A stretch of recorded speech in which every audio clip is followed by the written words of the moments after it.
Welcome to the F4 podcast, where your hosts, Brian, Brooke, Charles, and Vanessa, discuss all things faith, family, friends, and fitness. What is F4? Sometimes it's a glimpse into how we navigate the world, and sometimes it's a deep dive into how we handle the four main areas of our lives. If you want to have a healthier relationship with God, family, friends, and yourself, this podcast is for you. Thank you for joining us as we unpack this episode. All right, what is your favorite way to cook a steak? Favorite temperature? Yes. Oh, medium well. Medium sometimes. Medium on the medium rare side. On the medium rare side. Okay, I'm medium rare as well. Maybe even more towards the rare side. What are your favorite pizza toppings? Pepperoni. I like almost every pizza topping with the exception of anchovies. Have you had anchovies on a pizza? Never. Have you had anchovies? They just sound disgusting. Okay. Jalapenos.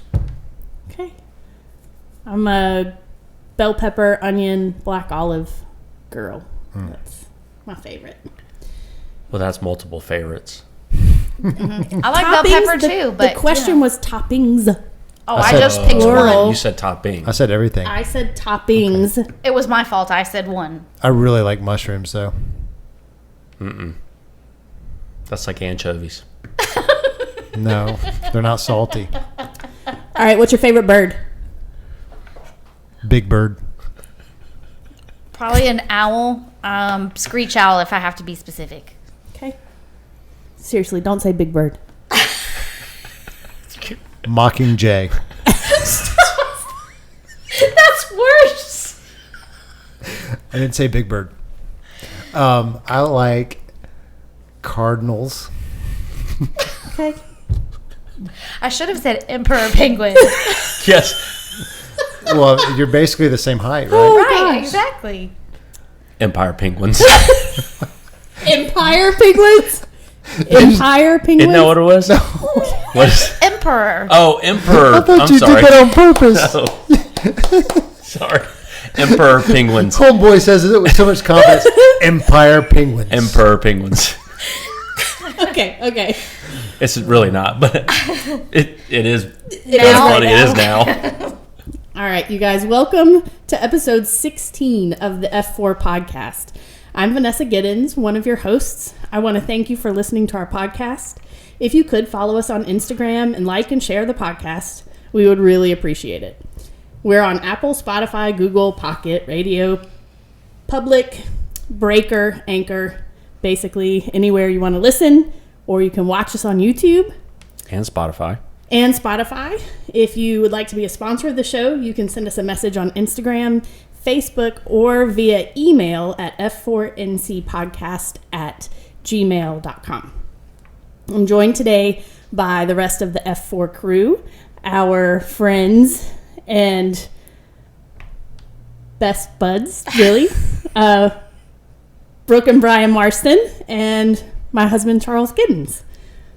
And in case you haven't figured it out, today we are talking about favorites. I think that we would all agree that asking people about their favorite things is a great way to get to know them and to get to know what makes them tick. And taking people's favorites into account is also often a great way to keep meetings and gatherings and vacations, like you two recently went on with family. A great way to keep all of those things running smoothly. And after all, deeming something as a favorite is just another way of identifying your personal preferences. And sometimes the concept of favorites can be taken too far and land more in the category of obsession. And while that's detrimental, there have been some interesting studies conducted on the benefits of being exposed to your favorites. So, what is your favorite musical instrument? If I have to pick one, piano. It's very versatile. You can do lots of things with it. Okay. Did you play piano? I did, actually, as a kid. And it's something I actually would really like to get back to. in all my spare time.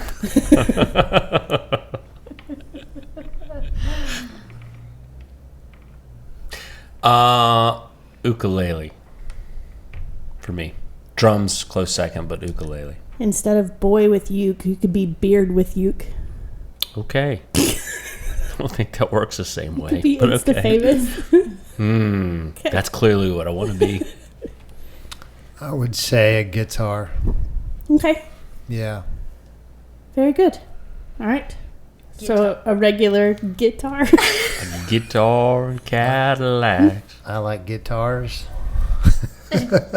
Hillbilly me. Sorry. Yeah, I like all kinds of guitars. I like guitar solos. I like guitar played acoustically. It's very delightful. All right. All right. What about you? And also, did you say your favorite bird? And Nope. I just was too busy laughing that I missed she it. didn't. I have a hard time distinguishing an actual favorite with birds, but I very much love barn owls and I very much love crows, which I know a lot of people think I'm crazy, but No, they're very smart. they're very smart. So it's kind of a tie. My favorite instrument, thankfully for me, I mean, at this point in my life, it's the drums, and that's good because that's what I We get to hear it the most. all day long. So, I mean, I like a lot of instruments, but I'm glad that I can be okay with hearing drums all the time right now. Yeah. Okay. All right.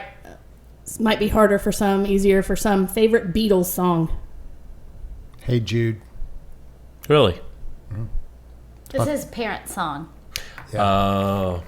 Yeah, they played it at my dad's funeral when he was walking out. But He wasn't walking out. when we were walking out, Okay. yeah, it wasn't a resurrection experience. It's like, what? Yeah, I'm operating on a little bit of a lack of sleep. So if I say anything else stupid today, don't be surprised. So the funeral director had a hard time with the sound. Technology in general. He had lots of things that he had a hard time with. And so when it came for everyone's leaving, we've prayed the benediction, it's like we're out. He played Hey Jude on his cell phone through his cell phone speakers as he held it up and walked people out of the room, and I could vaguely hear it. And I didn't even know what it was until he got really close to me. And so, anyway, it's my favorite Beatles song because it was my parents' song. Okay. But that's my memory of it now. It's And it's great. kind of funny. And no, my dad did not resurrect from the dead. But he is with Jesus now, and that's important. That's important. Yes. Okay. Yesterday is probably my favorite. But I also really like Come Together because I think the words are fun. Okay. Can you sing it? No, but it's the juju eyeballs and all that stuff that I think is really fun. Okay. Blackbird. Yeah. Yeah, Mine you- too. you knew that. Yeah, Yeah. mine too. Blackbird. That one's pretty easy. All right. This might be more challenging to admit to, but what is your favorite song that you're embarrassed to like?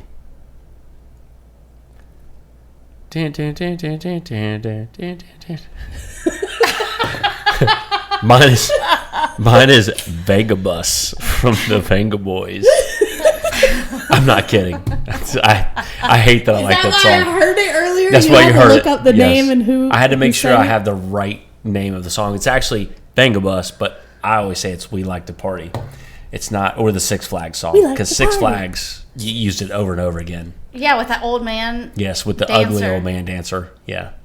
For those of you that grew up anywhere near Six Flags, you saw that commercial running all the time in the late 90s, which is when that song came out. But yeah, sorry. I know it's really stupid. And I'm embarrassed, but it is what it is. It's not as stupid as mine. Oh. Party in the USA. Miley Cyrus.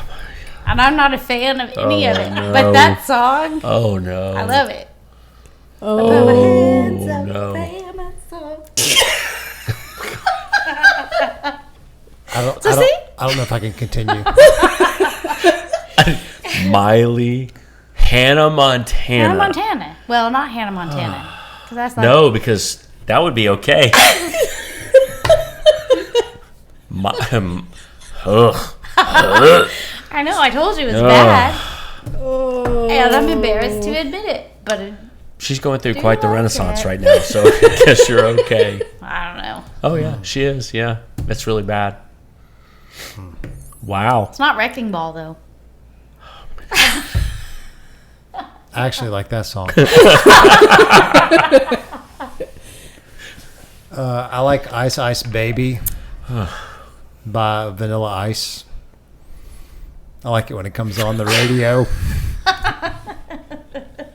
I was going to say Photograph by Nickelback, but I thought people might kill me. I really don't like that. I can't say please don't. No, I can't. Okay. I can't say that with a good conscience because I'd be lying. No, the song sucks. Okay. Mine is kind of a tie between Ice Ice Baby. I also really enjoy that song. And Roar by Katy Perry.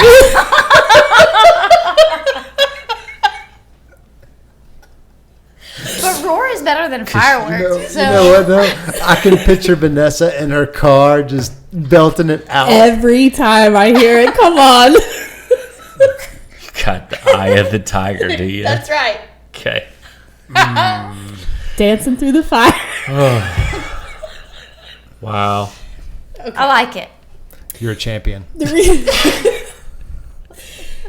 reason I wanted to know is researchers at the University of Michigan found that people listened to their favorite songs more when the song generated mixed emotions, but the degree of happiness or satisfaction caused by a song was directly linked to the rhythm of it.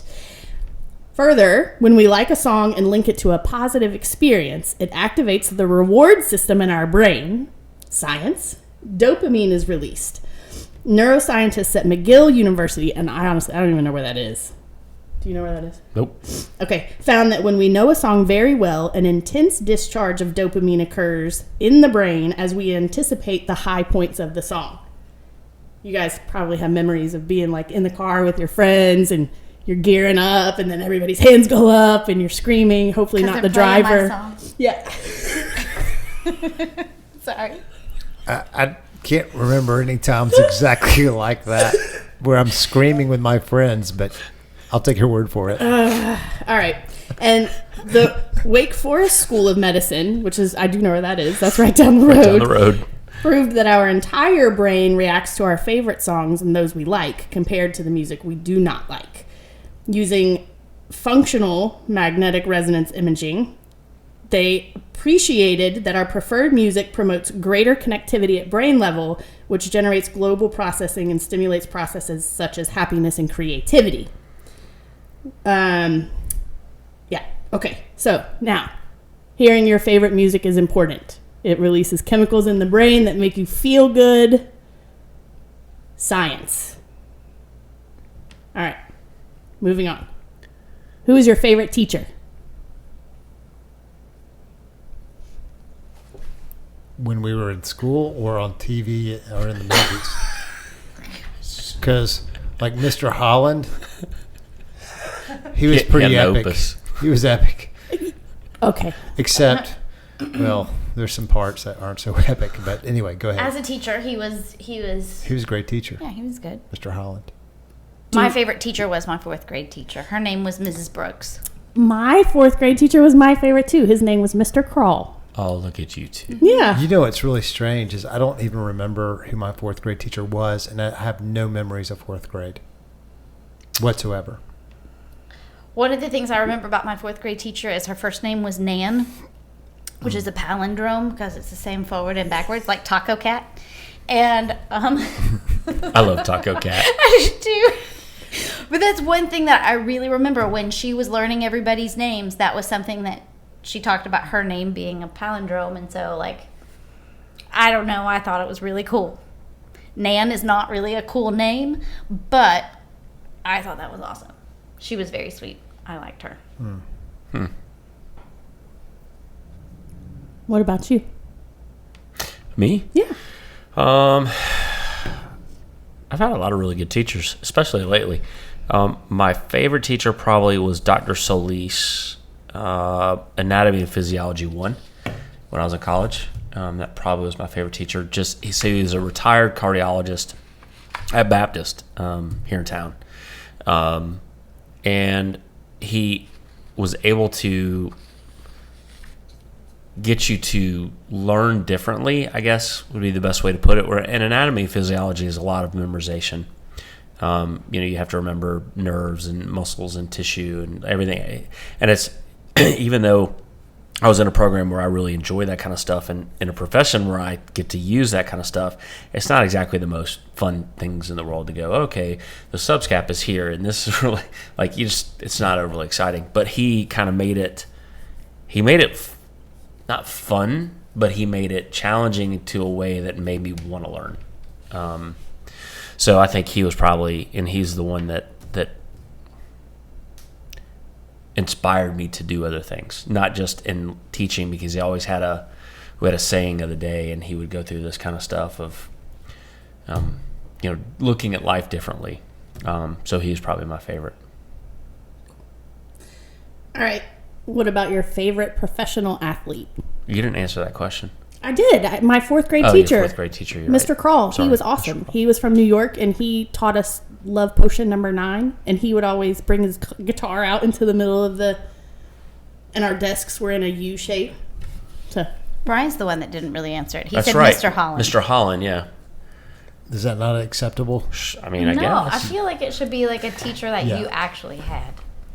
There are probably 3 that came to mind, but I'll mention the last one was when I was beginning the process for my master's a long time ago. It was Dr. Don Adderhold, and he was a retired pastor, and he was on the upper end of life, but he told stories that were they were great. I loved listening to his stories, and sometimes we heard him 4 or 5 times, but he was very consistent. So I would love to go back and take a class with him. He's since passed away, but Dr. Don Adderhold. Yep. very nice. All right. So now, favorite athlete. I don't really care. So I'm sorry. Favorite athlete, a professional athlete, I don't know. Back in the 90s when the Braves were really good back then, I liked Javier Lopez, Chipper Jones. I like Champ Bailey just because he played for UGA, and that's when I started watching the Bulldogs with Brian, and I really liked him, so followed his career a little bit. Hines Ward's the same kind of way, but really, I don't get real excited about anyone in particular. I had a class with Hines Ward, and he never showed up. Because he was so smart, he didn't have to. Is Zaire, that what it was? Zaire and Haynes both. They should drive around matching 240s at school, 240Zs, matching convertible red ones. That I'm sure somebody does, some donor somewhere got them. But yeah. That was illegal back then, Yeah, it was. but not now. No. Vanessa went to school with all the Baileys, right? No, you trained. How do you have a connection with all the Baileys? I'm not aware that I do have a connection with all the Baileys. I thought you did. No. That's somebody else. Maybe it's mom. Oh no, Oh. I did train. I trained. Oh. Yes, I did dog training for the Baileys and the Tarkentons. That's the I'm not talking about Fran. I'm talking about the Baileys. yeah. I some dog training somewhere along the line. I heard a news report about Fran Tarkenton this past week that he's a scratch golfer, Wow. and he's way up there now. Yeah. I think he's in his 70s, late 70s, maybe even early 80s. I was going to say, yeah. And he's still shooting par. Wow. Heck of an athlete. Yeah. What about you? I'm going to say at this particular point, Jordan Davis just graduated from the University of Georgia. He's a monster of a man, 340 pounds probably at this point, plays for the Eagles.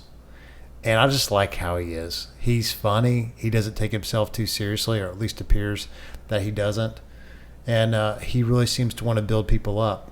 And he may be a creep because I really don't know him personally, but I like how he carries himself. So it's fun to watch him. I have 3. One was dead basically when I was born, but Steve Prefontaine, just from the whole running aspect that we studied him, learned about him, and you can go back and watch all his races. Just super great athlete. Not probably the world's greatest person, but super great athlete.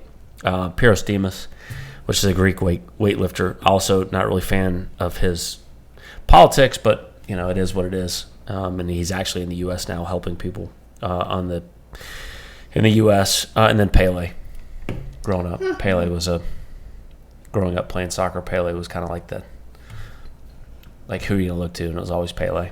He was really big when I was growing up. Cool.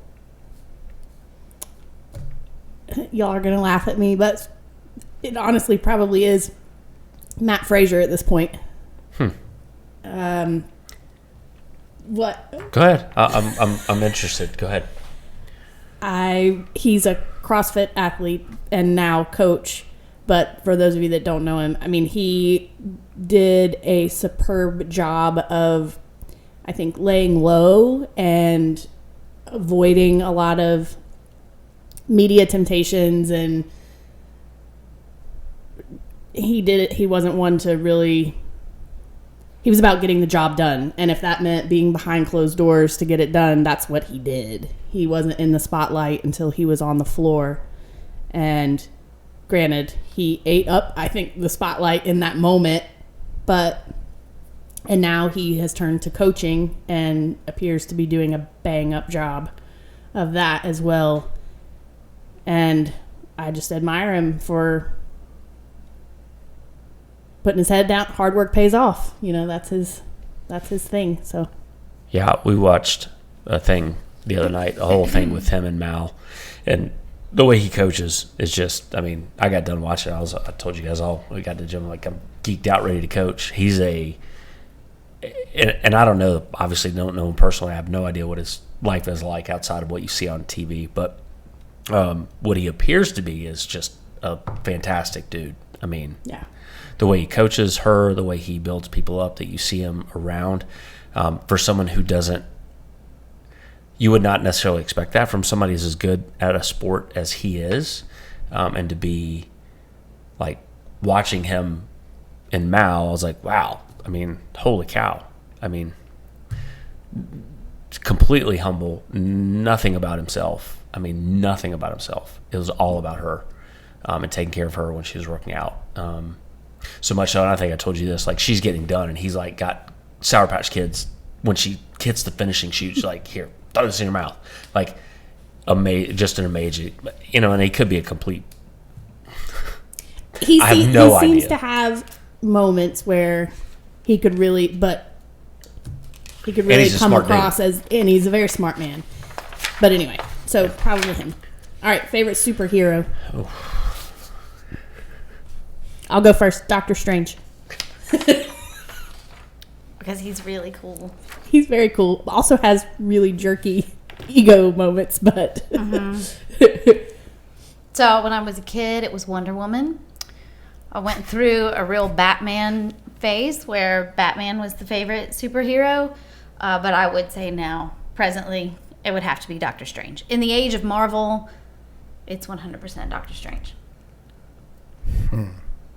You seem surprised by the whole Batman thing. I am a little surprised by the Batman thing. I mean, okay, billionaire with lots of gadgets. Like, I mean, Sure. Okay. I was Batman for a kid's birthday party one time. More than one time. He made some money doing that. That was famous.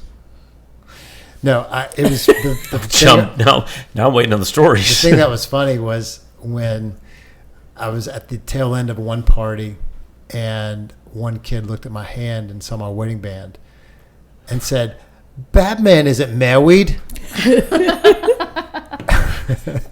I had to try to explain that in my Batman voice. I don't remember what I said, but Didn't you say something about how it wasn't a wedding ring? It was like a ring of power or something like that. You like that sounds right. Gosh. I was Batman on Halloween once with Vanessa. We went to a party, and I was Batman. Mm-hmm. I'm sure I didn't look as good as your Batman because at the time I was a little fluffy. I can't say what I'm thinking. It would not probably translate well. Nope, but you'd be right. But you haven't answered your favorite superhero. So I don't know that I have a favorite, but I've always liked Captain America. Also like Incredible Hulk. I just like the idea of smash. I like watching Hulk smash, get mad. It's just funny, but also kind of cool. So I have two, but the one that I'll go with is Rocket Raccoon. Okay, I like the other one better. Kick-Ass? Oh no. I really like Kick-Ass. If you've ever seen the Kick-Ass movie, Kick-Ass and Kick-Ass 2, Kick-Ass is hysterical. I think you like saying it. It's the only way I can actually say Kick-Ass and not get in trouble. Because this is his name. No, I like Rocket Raccoon. I like Groot too, but okay, that's the one I was not as much as Rocket Raccoon. All right. Yeah.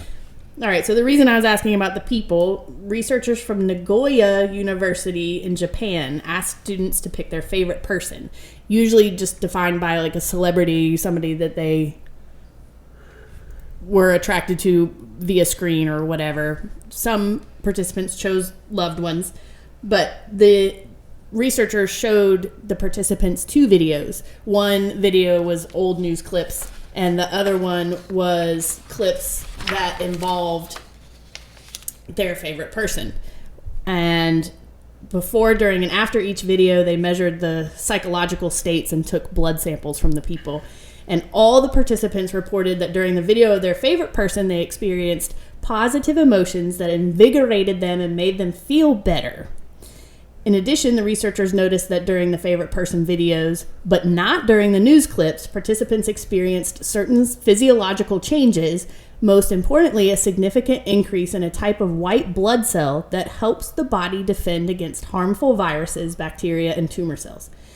Results were the same regardless of whether a participant had chosen a loved one or a celebrity as his or her favorite person. And all of these findings were published in the Journal of Positive Psychology and echo previous studies. And then according to... So wait. Go ahead. Wait. So you mean watching the news doesn't elicit good feelings? Really? Unless your favorite person Unless is your favorite person is newscaster. the newscaster, news anchor. You mean... Wow, I didn't know that. I mean... Who was it always? It was Monica Kaufman. Monica Kaufman that we all grew up watching. Yep. You have to watch more Anderson Cooper. Oh my gosh. Any of it. I mean, just any of it. I mean, that makes perfect sense now.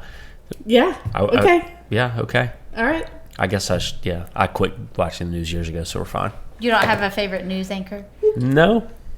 Me either. Nope, I don't. I couldn't even tell you. I saw a movie about an anchor man one time. Oh, no. Oh, no. Oh. Is it Ron Burgundy? Ron Burgundy. Oh, no. I like Ron Burgundy. Not sure that Ron Burgundy is going to elicit Positive response. Oh, I'm the sure it same would. I bet if you responses. drew my blood, I bet it would be positive after I watched it. All kinds of white blood cells. With some bourbon mixed in. Oh, no. It's probably true. Sorry. That's okay. All right, so I'm going to butcher this name. Matsunaga was the study's lead author, and according to him, the research is helping to identify the real health benefits of feelings of love, even when those feelings are just induced by looking at a loved one. So I get to be healthy because I get to see my favorite person every morning. I get to be healthier than someone who doesn't get to do that. All right, but when we feel love, our body is circulating higher levels of the hormone oxytocin. So we have dopamine from music and oxytocin from people, and the oxytocin reduces our physiological levels of stress. Cool, huh? Mm-hmm. But sometimes your loved ones generate stress. You out. I don't know what you're talking about. Which is probably why the same thing applies when it's a celebrity that you don't know, because they don't ever have an opportunity to stress you out. You can just look at them on a TV screen and say, oh, they did such a good job with that, or oh, they made me laugh, or whatever, and you don't have to worry about them picking up their dirty underwear and putting it where it belongs, or squeezing the toothpaste from the wrong end of the, Yeah. Good point. So, but anyway. All right, now another fun question. What is your favorite color? Okay, if I have to pick one, my favorite color is red. My second favorite would be purple. Okay. All right. So red. red. There are lots of studies being done about color psychology now. And I'm sure that you guys are all aware of advertising agencies using colors to evoke certain feelings from people who are viewing their advertisements. But supposedly they are honing in on what personality traits we exhibit when we have certain colors as our favorites. So the personality traits of a red lover: bold. She's a red lover. Bold. What? Thrill seeker. Adventure lover. Can be a little impulsive. Can be perceived as intimidating. Which quite a few people at the gym have said as much. Well, I'm just gonna, okay, so maybe that I'm one. just gonna go maybe there. that one holds. Maybe that one holds. The one out of everyone you said. Okay. Maybe it's qualities I wish I had. Maybe it's I'm so. This Maybe sounds- I'm drawn to it because it's Because you where wanted it. It's I'm aspirational. lacking. Aspirational. Sounds like a Aspirational. horoscope. Okay. Yeah, doesn't it? And so, and here's purple. Quick-witted. Craves own identity. Loves unique things and wants to stand out from the pack. Dances to the music no one else can hear. You thrive on creativity, and inspiration strikes you randomly, allowing you to tune out the world and focus on it. Huh. Sounds like I need a new favorite color. Both. Isn't that funny? That's very funny. It's funny. I was picturing her dancing around to Party in the USA. And being creatively To the inspired music- by to the music no one else wants to hear. Yes, there you go. That'd be followed by Taylor Swift tunes. No. Oh, We no. all know how I feel about Tay Tay. Oh, please don't do that again. Please don't ever. You just said ever, Tay-Tay. ever say that again. You just abbreviated. Oh no! The worst thing you can That's what actually do people that with. call her, though. Oh, That's not. I didn't make That's so that up. sus. No, you did it. I You did. did. All right. Okay. I don't mind sus. I think I need another vacay. I do mind vacay. Oh. You got me stuck in All the right. sitch. Let's get back to our combo. This is a serious sitch. This combo is. Tay-Tay. Holy cow. You drop the Tay-Tay. I've never heard you drop a Tay-Tay before. What's your favorite color? Not Tay-Tay. No. Blue. Okay. All right. Calm. It's again. Sweet. Okay. Ready? Laid back, Tender. easy going. Non-assuming. Blue. Cooperative.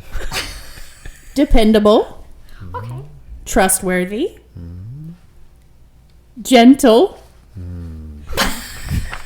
Compassionate. Again, aspirational. It's there. It's there. Peaceful. It's there. Loyal. It's there. Strong. Sometimes.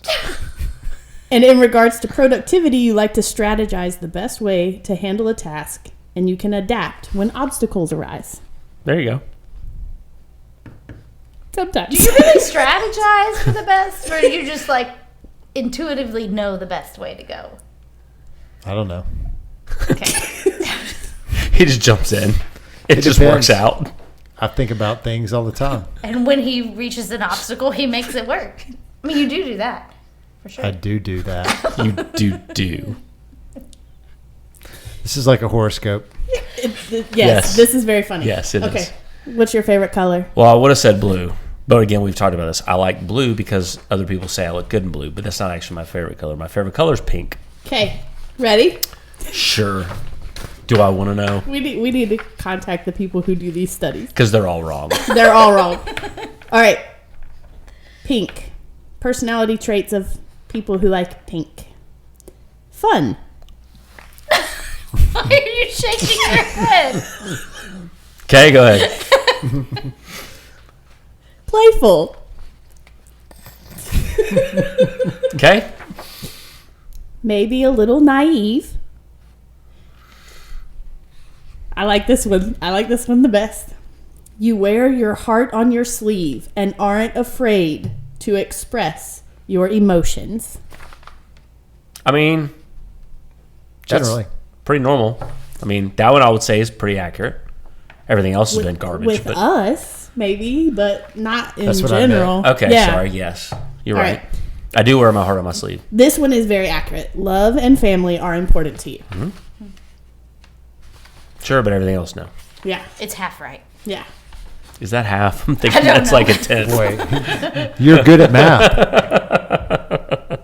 All right, what's yours? Some correct. Some correct. That's 1 out of Partial. 16. Oh, that's half. Yeah. Again, aspirational for me. What's yours? I need to be more gentle. Mine are blue and purple. Okay, we already know what blue is. Oh, we already know what purple is too. Yeah. So same as I Spotty over there. would say purple. Purple sounds like you. Purple sounds like more me. than blue. Do you need us to Way tell more you than blue. what your favorite color is? Yeah. I do. I haven't heard my favorite color on this list. All right. So Red, no green. blue says I'm dependable, trustworthy, gentle, Right down this. compassionate. I know, but not in regards to me. Now we get to Okay, say sorry. all the ways I'm not like Okay. a person who's Reset. Yeah. You strategize the best possible Yes. route, and Yes, I can adapt when obstacles arise. I'm sorry. He's ahead. thumbs down at you. Boo. Okay. Purple, I can be think sounds like. compassionate. I can be very compassionate. Can you? Uh-huh. I can be peaceful and loyal and strong. I guess it depends on with who. I can be all these things. Okay. You can be. Yeah. Everybody can be. But are they? Okay. And Anyway. purple is quick-witted, craves own identity, loves unique things and wants to stand out from the pack, dances to the music no one else can hear. Ding, ding, ding, Because ding, it's ding. not playing. It's just in my head. I think purple sounds like you. Okay. They got the purple Yeah. right All right. Well, for you. there you go. after we're done, I'm gonna need to figure out what my favorite color is. Let me read throrough what this Gonna have actually to says. go through. Then I'm going to change my color. Everything in my wardrobe's gone. Something. No. Well. Somewhere over the rainbow? No, I think it's green. I think your favorite color should be green. Let's read it. That wouldn't surprise me at all.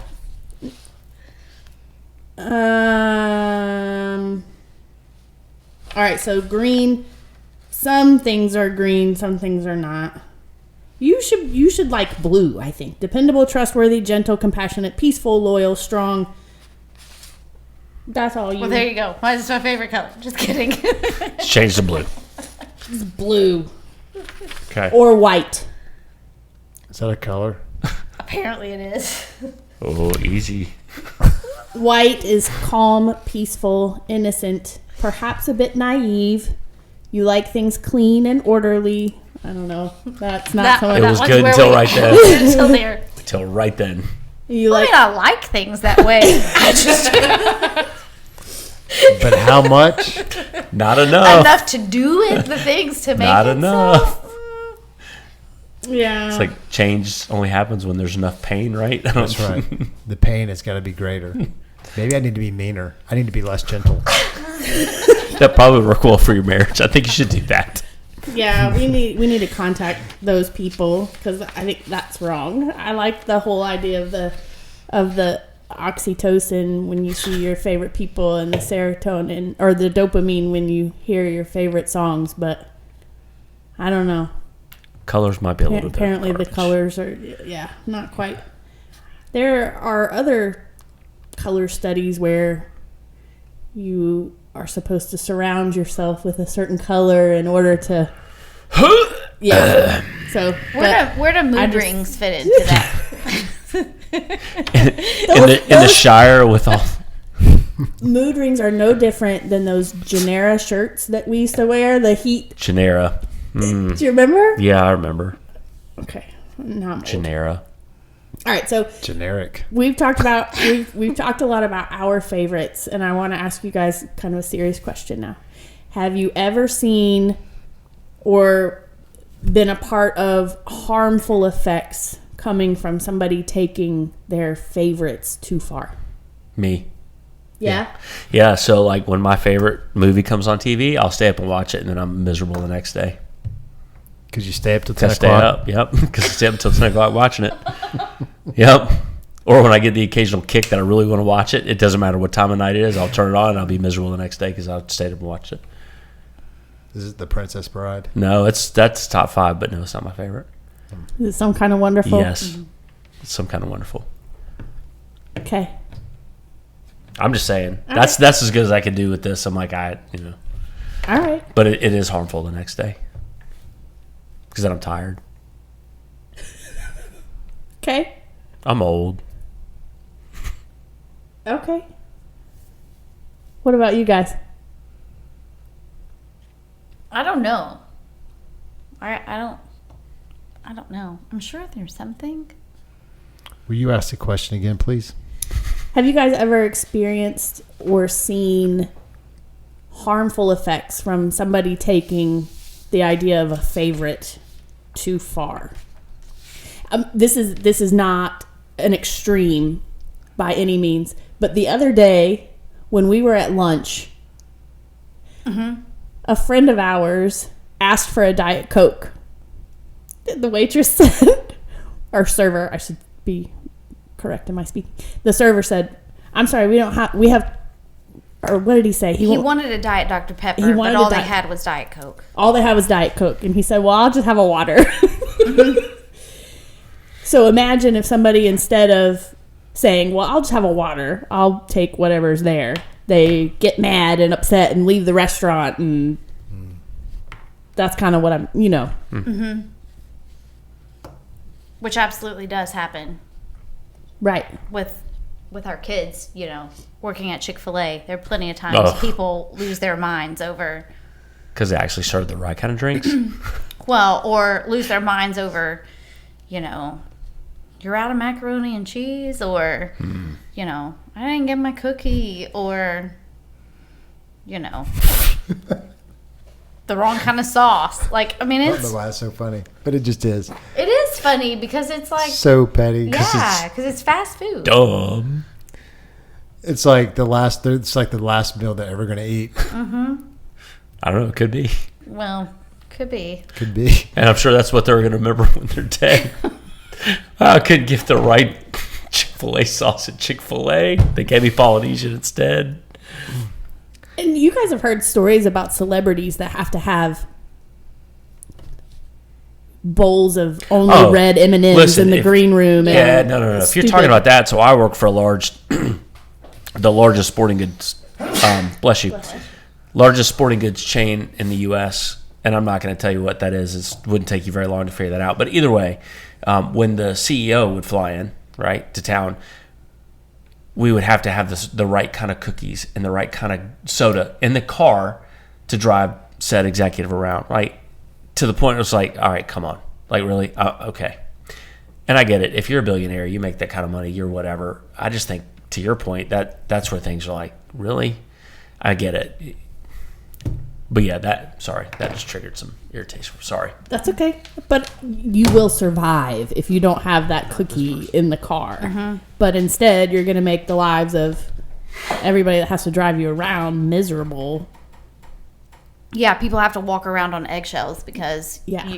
of your personal preferences. Your favorites. Yeah, I think there's a lack of flexibility when your favorites are prioritized over all the other people. And probably the best example I have is being in a family of 6. There is a degree of mutual submission to each other that has to take place for us to be able to function in a way that's enjoyable. But it does mean people in our family have to sacrifice their preferences and their favorites, whether it's music or food or whatever. And that's been harder, I think, with like Micah coming back from college and being by himself with roommates, but having a lot more autonomy, and then coming back in the summer currently with 6 of us, and there's a whole different way of life that he's having or has had to reacclimate to. And I've seen that at play, to be able to say, look, you're up there, it's different, and that's fine. But when you're here and you've got other people that have other needs, you can't be ambivalent. You can't just be like, whatever. So that's probably the best example I can think of right now of when someone prioritizes their preferences or their favorites over the preferences or favorites of others. They can be very, very hard to deal with. Yeah, those worlds can clash. Yep. My grandmother used to have a favorite. She had a favorite place to sit in every room in her house. And if you even so much as looked sideways at any one of those places to sit in the house, she could be in the other room. And if you sat in her chair, she was going to tell you to get out of her chair from the other room. She might have been sitting down in the other room, but she was very, very, very particular about where she sat, much to the dismay of all the rest of us. It's like Sheldon. I don't know Sheldon. Big From Bang the Theory. Big Bang Theory. You can only sit on one spot on the couch. Yes. Nobody else could sit there. I didn't know that about. Oh gosh, it was bad. It was always in the breakfast nook. It was always in that chair. In the den, and it was bad. It was bad. All right, but anyway. So no real awful detrimental stories where any of us have been scarred for life. Just had to suffer through inconveniences. Okay? All right, so there is an article in Psychology Today that I read that talked about resisting strong preferences as a philosophy. So that if you don't have any favorites, you're not ever going to be disappointed. You're not ever going to have to leave the restaurant or say, I'll just take water. You'll just be okay with having water, and you'll just not have any stress, essentially, is what this article. Okay, so Jennifer Baker published the article in Psychology Today, and she referenced some reflections by journalist Amina Bajra on an interview that she was able to conduct with, at the time, the world's oldest man. He was 114 when this interview was conducted. He lived to be 116 years old, and he was living in, I'm going to butcher this, Kyotango, Japan. Did you pick hard to say names of places on purpose? On purpose. Okay. But anyway, she found it impossible to get him to pin down a favorite anything. As we've been talking and discussing, we might say, oh, well, I like 2 or I have 3. But he would say everything. What's your favorite food? Everything. Favorite memory? Many things. Whatever comes into my mind at the moment. What do you love about Kyotango? Nothing in particular. What are you most thankful for? I would say everything. And it's a world free of likes and dislikes, but he was very passionate and open and all of this to all these things, okay? So in Zen philosophy, which underlies Japanese culture, the Faith Mind Sutra teaches that the great way is not difficult. It only avoids picking and choosing. But make even the slightest distinction, and heaven and earth are set infinitely apart. So I'm going to pause there and let you guys think about that. And if you have anything to say about it, say it. I was thinking if I was 114, I wouldn't care about food anyway because I couldn't taste it because my taste buds would be so decroded. They would be so not functioning that I probably would be like, I don't care what you feed me. But in all seriousness, I think that sounds like a very boring world.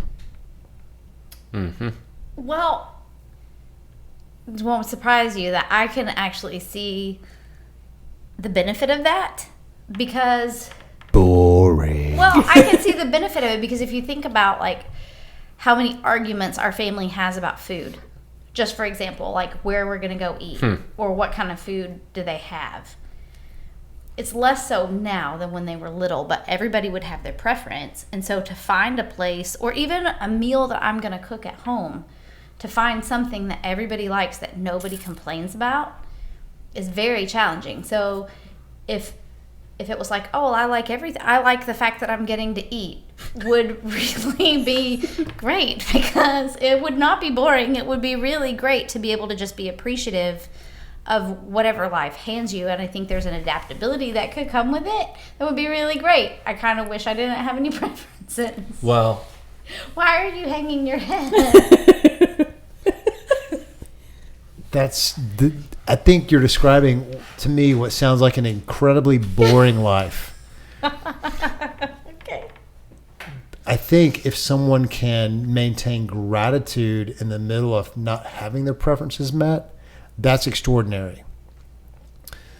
But having no preferences, like it's like a horrible alter universe where everyone's wearing gray shirts and everyone's eating like slop out of one like why does it have to be slop? Why can't huge it be something else? buffet area and everybody's like walking around and I've got like Pink Floyd in the wall of my head. We don't need no education. And I'm going, if no one has any like expressed likes or dislikes, it just sounds so boring. It's not necessarily expressing likes or dislikes, but being attached to a favorite, not being attached to a favorite. So I could say, Dr. Pepper, going back to Dr. Pepper, I like Dr. Pepper. Mm-hmm. Or I don't like Dr. Pepper. But I'm not going to be upset if I don't get Dr. Pepper. I guess I'm thinking in terms of the 114-year-old man who you would ask him a question like, hey, what's your favorite restaurant?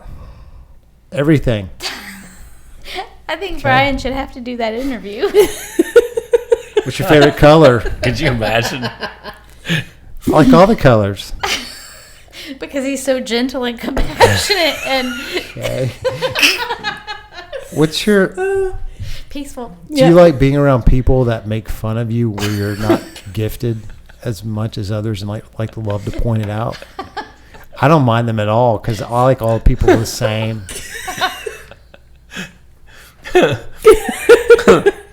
Okay.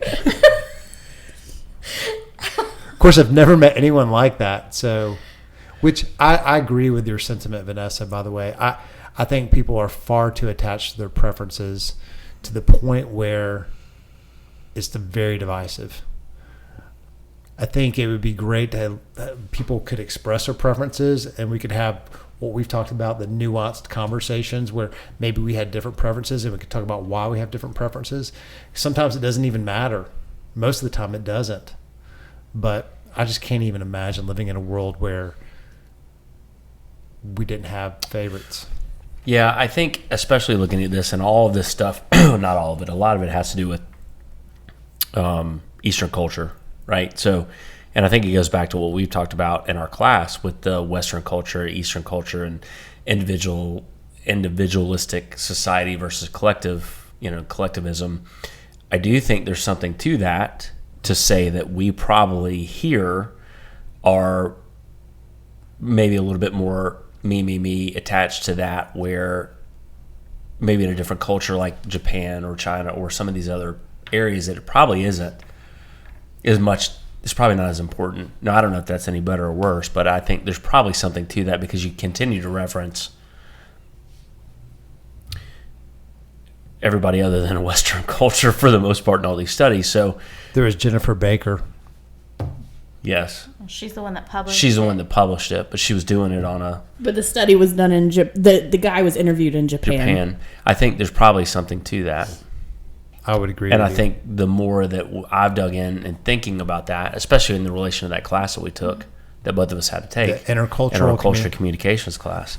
I mean, I think there's a lot there that probably, and I don't know this any right or wrong in this instance, but I'm continuing to go back to like passages in those textbooks that we read that line up specifically with that kind of behavior that is different. But I do agree. I think it would be extremely boring.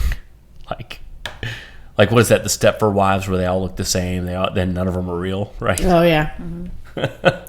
But yeah, they weren't real. No, but they weren't real. Yeah. This same article from Jennifer Baker also referenced the Stoics and how they often get misinterpreted as advocating detachment from everything but morality. But it goes on to say, no, morality is really a matter of attaching properly.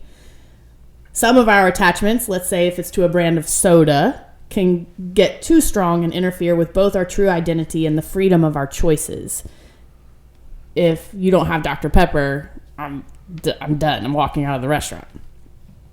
As the Stoic scholar A.A. Long has put it, the Stoic account merely maintains that morality is indifferent to the favorable circumstances that any normal person, including Stoics, would in principle prefer for themselves.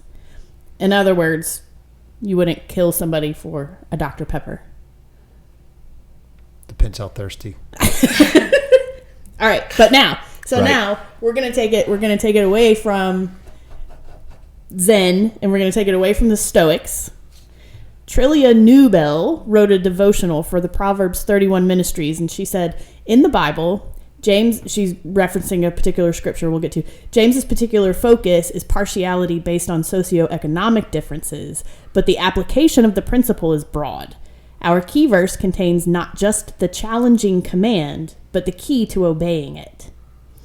My brothers, show no partiality as you hold the faith in our Lord Jesus Christ. That's from James 2:1. And she goes on to say, Jesus doesn't have favorites, and he calls us to choose to love in the way he does. And that's a glorious calling.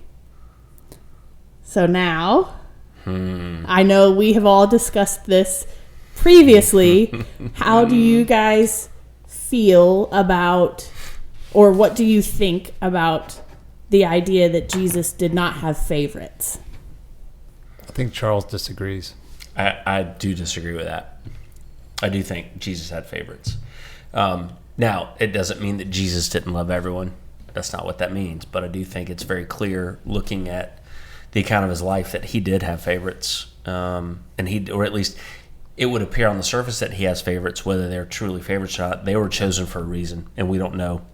Again, we don't know why. And it could be simply the fact that they weren't favorites, but they were three people that were set up in a certain way because Jesus knew that they were going to be able to take his message and do something differently with that.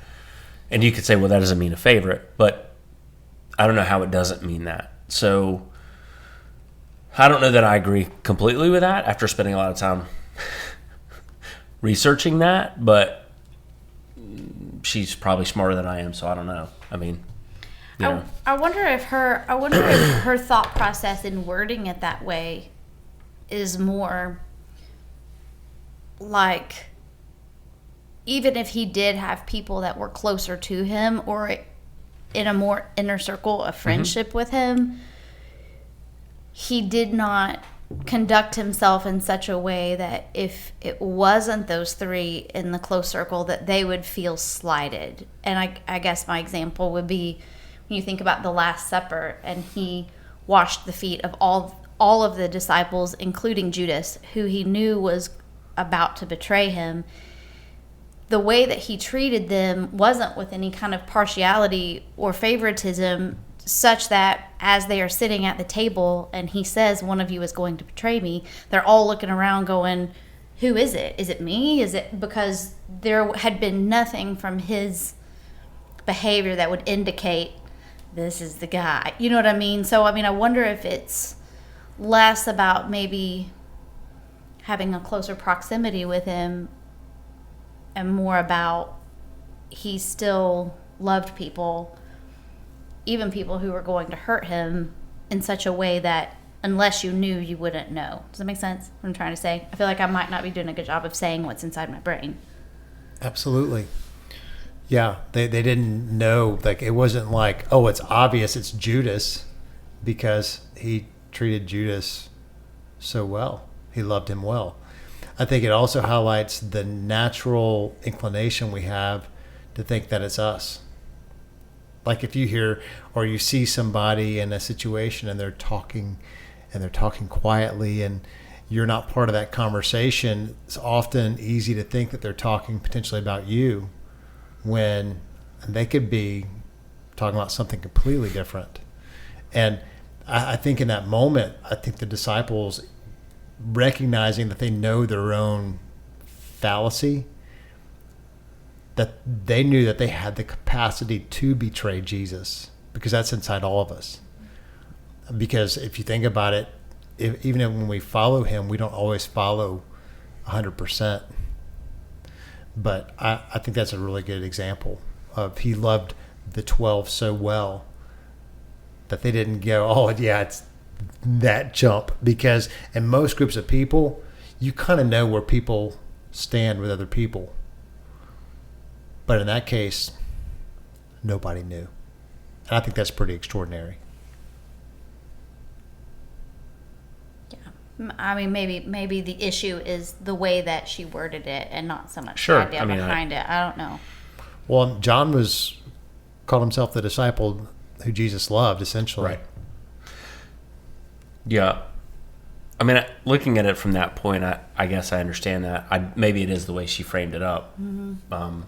And again, and it could be, and I go back to this because I wasn't around, and we'll find out one day, but it could be that Jesus really was not preferential to those three, or he didn't favorite them, but there was some other reason. Like, we don't, and again, there's no way to know that. There's nothing in the Bible that points to why they were chosen, so, but to say that there's not three at least have a different proximity is not accurate. And now that's not what she said. She said favorites. So, I mean, but I'm not giving the people that have that kind of proximity in life unless there's a specific reason, or they truly are someone I genuinely want around me more. There's no reason that I'm not going to separate the same three people all the time from the 12, which is what he does. So, yeah, I don't know. I mean, I understand your point. You made a very valid point. And it could just be that she, I don't know, I would have to hit her up and say, hey, what did you mean by this? But I'm not going to do that, so, because she's probably smarter than I am. Well, but I do think, what was it that she said that about loving all people? How did she say it? Jesus doesn't have favorites, and he calls us to choose to love in the way he does. Yeah, so I think in that passage of scripture, that's the one where they talk about if a rich man comes in and you give him the good seat, and somebody who's poor comes in and you give them the seat way back over here, hidden away. The nosebleed. The nosebleeds. Yeah, stay away over here so nobody sees you. I'm just thinking about all the contexts where you could have preferences. I mean, I'm not a teacher in a classroom. But gosh, I mean, I could see where you would have students that you prefer for a whole variety of reasons. But if you favor that student, I mean, teacher's pet obviously is a phrase because for a reason, but if that becomes detrimental to teaching all of them equally, then that's definitely problematic, you know? And so from a standpoint of if we're going to love people, all people in a room in such a way that they don't know that they're not the favorite, wow, that's a very high calling. Yeah, I don't think you have to necessarily. I don't think you have to not. I think it's okay to have an inner circle. Oh, I totally agree. But I think you can do that and still make people feel loved. That they have value. They're not invaluable. Yeah. Because Jesus had an inner circle. Mm-hmm. But he made people feel loved wherever he went. Maybe that's the point. Yeah. All right. I'm going to go back to asking more about our personal favorites before we land this. Just because it's fun. Fun. What was your favorite toy as a child? It would have to be dolls of any sort. I played with lots of dolls. And some of them were like stuffed animals. Like all the dolls. Okay. I liked playing sports. So with my friends, we also liked riding bikes. So I would probably say it's a ball or a bike. Okay. It's definitely a bike for me. Cool. Mine was a light bright. Yep, for sure. Okay. Favorite Olympic sport? Spelunking. Olympic sport? Wow. Curling. Oh, goodness. Oh, that's hard. It's definitely in the Summer Olympics. I'm definitely more Summer Olympics than winter. I don't know. I like the swimming events, even though I can't swim. Maybe that's why I really like them. I'm very impressed by them. But I also like track and field, and I also like gymnastics. So I don't know. I don't know. I guess the swimming races. Growing up, I enjoyed the 100-meter race, and it was the men that got the promotion, the hype. And so like the 100, 200, 400-meter races were just fun to watch because they're fast, and they're fast. The races don't take long. So I would say probably that, but there's a lot I like. A lot of what you said I actually like. And I like the basketball because I think it's kind of fun. Yeah, growing up, it was always track and field. As I've gotten older, it's switched to weightlifting, but it was track and field. And different than your track and field because I didn't like the 100, 200, or 400 events. In fact, I didn't like most of those at all. I liked, as we moved out to the, mile, the 2 mile, the 5K, the 10K, especially a 10K on a track, man, what misery that is. So I loved watching that kind of stuff, but it's weightlifting for me now, which is about to get taken out of the Olympics because drugs. But yeah, weightlifting. Because people are dumb. Mm-hmm. I have a Winter Olympic favorite of figure skating and a Summer Olympic favorite of gymnastics. So I like gymnastics. Yeah. Figure skating. Yeah. I have a very big appreciation for all the things that they do on the ice. Very big appreciation. I can't do it. I do good to just There's a stay lot on my feet. Yeah. There's a lot I can't do, but I don't want to watch. No doubt. I can't watch I it. appreciate it. It's like I watching appreciate curling it. to me. It's no different. Okay. Or Favorite splunking. Winnie the Pooh character. Favorite Winnie the Pooh character.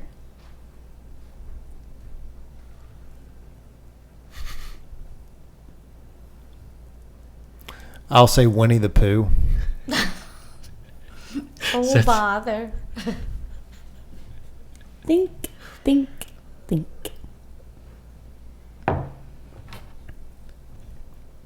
I don't know. Kanga or owl. Not rabbit. No.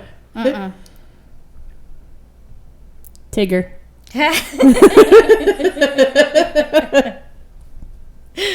Okay. I also really do like owl. And I like Roo, but I was Roo. I was going to say, I'm surprised I didn't hear Roo because I was Roo. I mean, that's too standard. We did the house at Pooh Corner one year, and I was Roo, and watching all those little kids. It was awesome. But anyway, who's yours? Eeyore. I knew you were going to say that. It's actually not. It's Winnie the Pooh, but I thought I like Eeyore too. All right, favorite brand of toilet paper? I don't care. Whatever's cheap. Single ply. It's cheap, a waste. It's a waste of money. gross. Whatever So gets wrong. the job If done. it's too thin, though, Then that is a waste of money. It's gross. I like Scott. It's thin. Is that what Unless you you get at the get house? that. You get Scott. I like Scott. Unless you get the soft one. Do you like that's a little Charmin? bit thicker. Me? I don't care. Cheap toilet paper. I don't want to spend a lot of money on it. Sandpaper. I don't care. The kind of stuff they have in hotels is fine with me. I've disappointed him so greatly. I already knew. Which is always why I make sure I've never had to use a restroom at their house. He'll He'll bring ever a roll. I've never used a He'll restroom bring at your his house. own with it. What's in your coat? For as many times as I've been to your house, I've never used a restroom. Not in that sense. I've never Are you used a going restroom. to roll my house? Because I'm like, I'm not going to get stuck in the toilet paper. I'm not going to do it. All right. Well, what about y'all? You didn't answer the Oh, question. Oh, Charmin. we're a Charmin family. Charmin. Sorry. I used to really like Cottonelle, and I don't know why we got away from Cottonelle. Because it doesn't. But he it's won't let me. gross. It He falls won't let apart. me get it It's anymore. gross. I fine. don't like it. That's the kind that creates. Dingleberries? Yes. You're correct. I don't like it. Look, now Cottonelle's not going to want to be a sponsor of this podcast. Wow, we really screwed that up. I'm sure they were knocking on our door. All the toilet paper companies were knocking on our doors saying, hey, we want to give you money, please. Yeah.